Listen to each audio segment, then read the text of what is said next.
பசியோடு யார் வந்தாலும் உடனே ஒருவேளை சோறு கிடைக்கும்னு நம்பி வர இடம் உங்கள் ஆஃபீஸ் தான். பசி பட்டினின்னு கிடந்து வந்த ஆள் இதை பண்ணுறாருனா சரி. நீங்கள் வசதியான வீட்டில் வளர்ந்து வந்தவர்.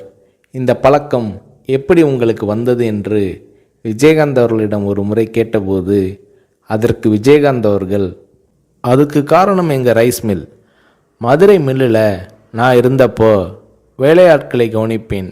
ஒரு தூக்கு சட்டியில் சோறு இருக்கும். மதியம் பாதியை சாப்பிட்டு விட்டு மறுபடியும் வேலைக்கு போயிடுவாங்க.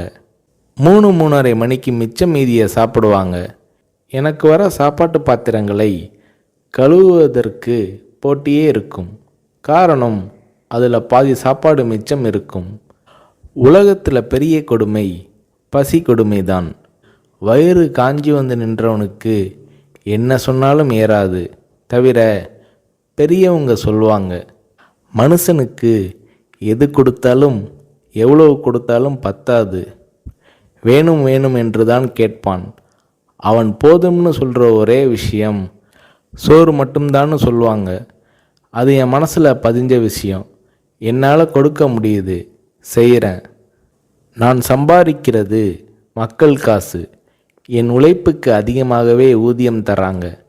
அதில் ஒரு பகுதியை படிப்பு அது இதுன்னு அவங்க உதவிக்காக செலவழிக்கிறது என்னோட பொறுப்பு என்கிறார் விஜயகாந்த்.